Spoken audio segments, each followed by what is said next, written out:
straight away. So we're going to talk about life. Life is our new support practice model, and it stands for living independently, feeling enabled.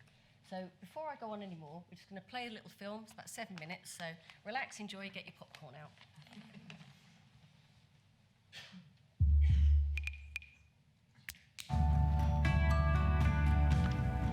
Our ambition is to work in partnership with the NHS and local government commissioners to achieve the triple aim of improving population health, the quality of care, and reducing costs by addressing the unequal experience of poor health, early death, and worse outcomes from medical interventions. Not only are people not having good lives, it's expensive to treat people this way. So, how will our new service integrate health, housing, and social care?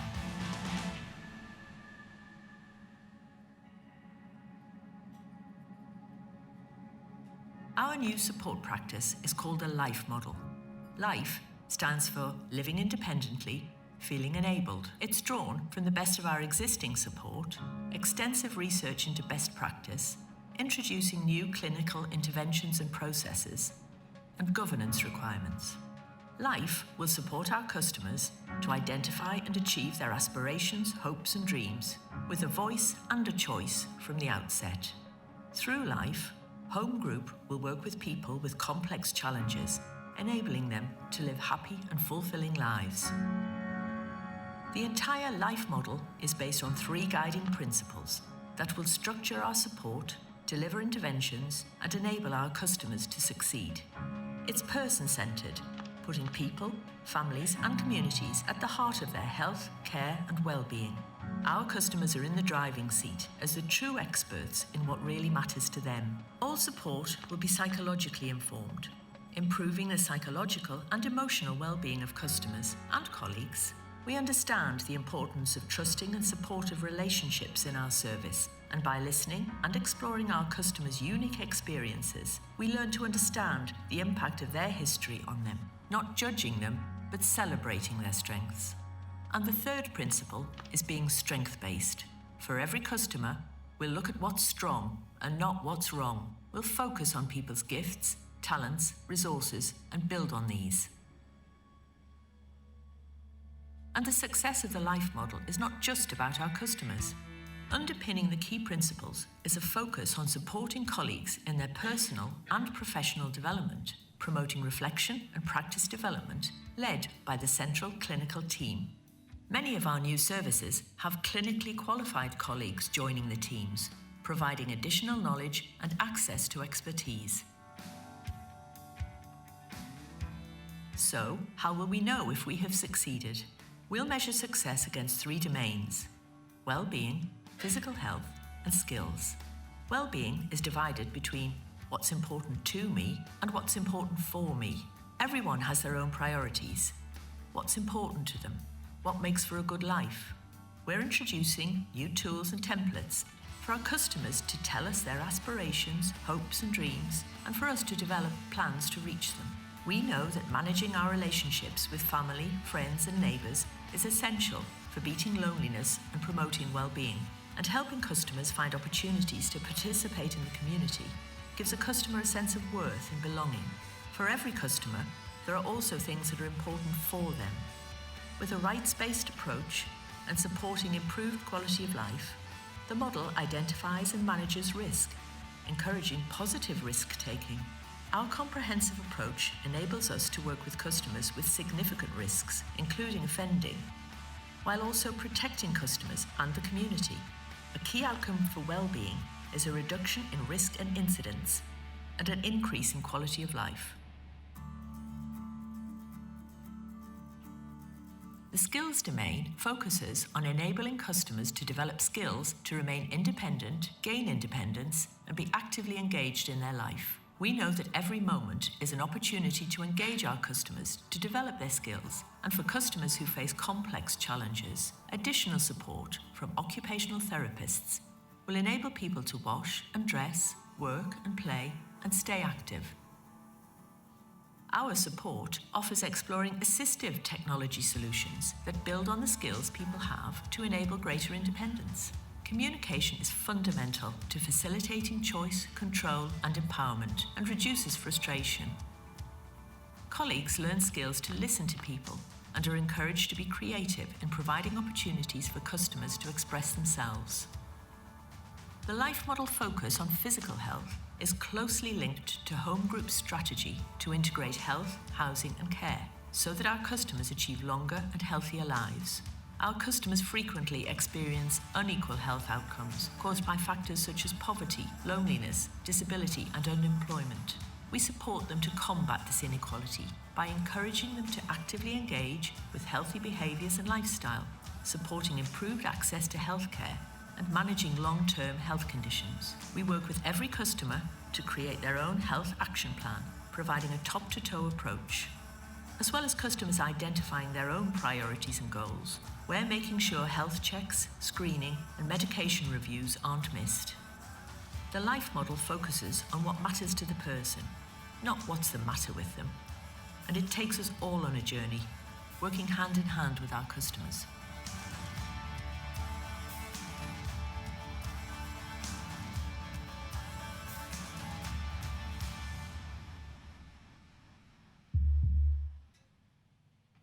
So that's a quick overview of our new support practice model. The slide's going to come up. Lovely. So life, living independently, feeling enabled. So the model's been created to give us a shared framework so that clinical and non-clinical colleagues all have that shared language to talk about how we support people. And behind that framework sits a whole range of new tools and templates and a load of training as well. We've recruited around 18 clinicians across our services, and internally at the central team we have expertise in occupational therapy, clinical psychology, behavioural psychology, physical health nursing and clinical governance. So quite a significant investment by the organisation to enable us to work with people with multiple and complex needs and achieve really high quality lives. And I wanted to highlight those three principles are the how we do things, and they govern everything we do, whether it's writing a letter with somebody, helping with personal care, or anything else, any other intervention we're doing. And the three domains help us structure how we assess and deliver outcomes. So today I just wanted to concentrate just a little bit more on the wellbeing element. So conceptually, as you heard in the film, wellbeing's made up of two issues, what's important to me and what's important for me. So the top of the tree represents people's aspirations, their hopes, their dreams, and what motivates them. And that what creates a meaningful life for somebody. The roots are the things that are important for people. Their medication, their diagnosis, legal issues, safeguarding, and overarching risk issues. Now together they deliver quality of life, they deliver well-being as a whole. Now the relationship between those two is really interesting because whilst the roots and risk management provide that stability to enable the top of the tree to flourish, the top of the tree also nourishes the roots and makes that stronger. So altogether, if you want to reduce risk, you have to increase quality. If anyone's tried to stop doing anything, stopping doing something is really hard, and telling people to stop doing things evidentially doesn't work. But filling their lives with good things reduces those negative things happening. The other two domains of skills and physical health also have a significant role. We know if we help people have the skills to be independent, to engage with hobbies and sport and anything they're interested in, has a significant impact on their happiness. And more than anything, communication. The skills to communicate gives people that voice and choice, lets them lead their support.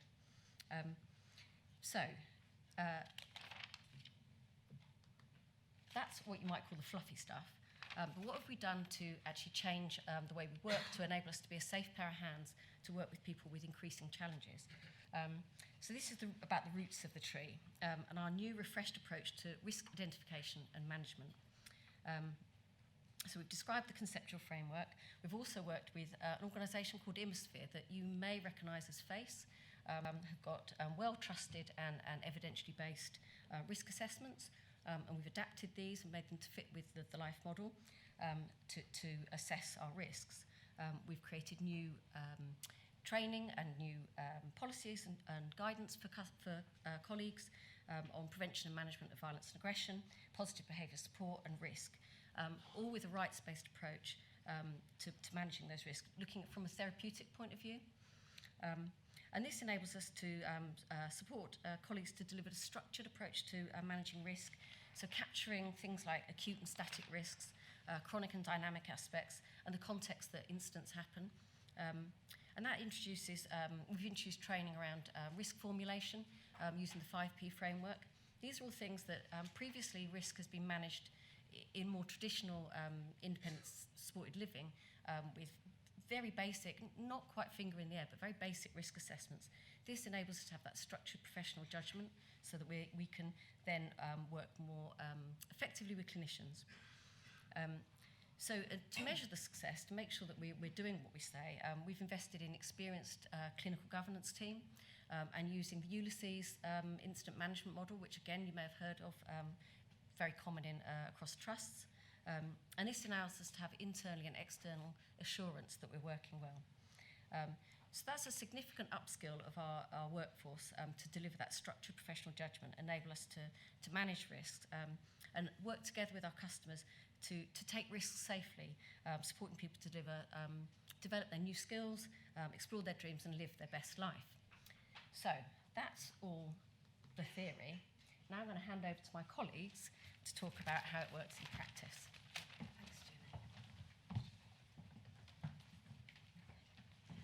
Hi everyone, I'm Deb Duggan and I'm a registered manager for Avery House, one of Home Group's supported living services. We have a 28-bedded unit and we have a 4-bedded crisis unit. We're regulated by CQC and all of our customers have experienced enduring mental health, often very complex, often dual diagnosis. We've been managing really high-risk customers well and getting some great outcomes. However, we're piloting the life model, which Jen's just introduced to you, and we can already see how that structured framework will really enhance and build on the great work we're already doing. I think life will help keep us totally focused on our customers, having them at the centre of everything we do. It's helped us to formulate risks. It's giving us the theory behind the practice, and Jen's right, we've got really basic risk assessments currently, and this new framework will really enhance everything we are. It keeps the customer in our focus. It identifies on their strengths, it identifies their aspirations, and it'll help us work towards their goals by taking these really calculated positive risks. And that will ensure that all our customers reach their goals and they aim really high. And quite frankly, I could stand here all day and talk to you about Avery House because I'm really passionate about the work we do there, but I don't think I'd do it as much justice as our next speaker.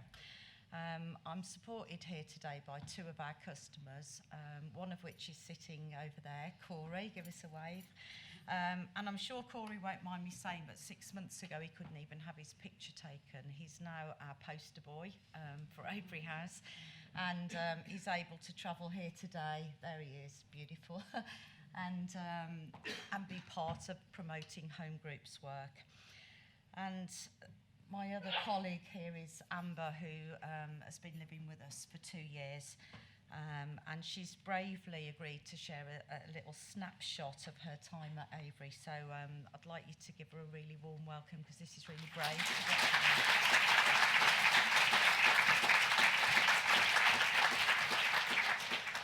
So hi everyone, my name is Amber.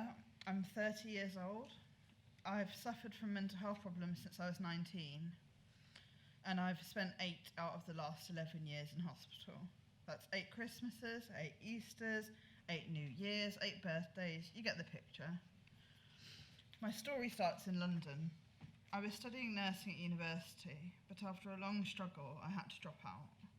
At that time, I never imagined that this would become something that I would battle with for the next decade.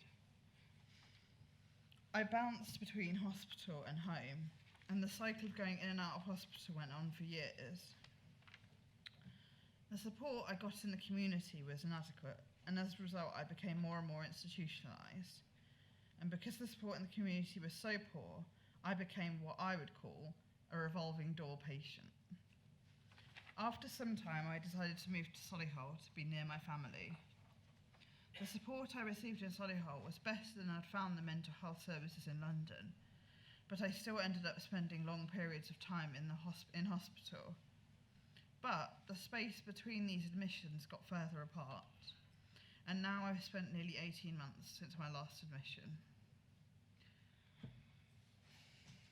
My consultant psychiatrist suggested I moved into supported housing, but I was worried it might restrict my independence, which I found not to be the case.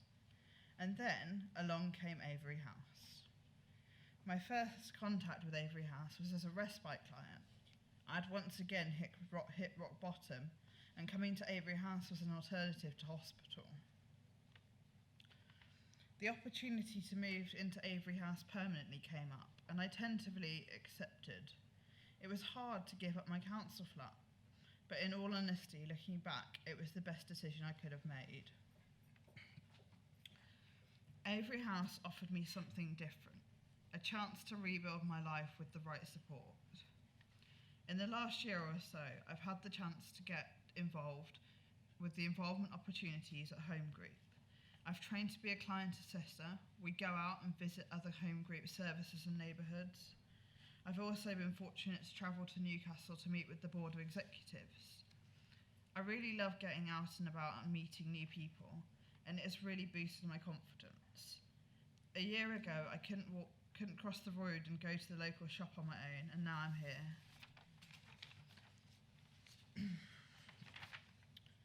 I can't offer you statistics or business information, but I can say that Avery House saved my life, and probably countless others too.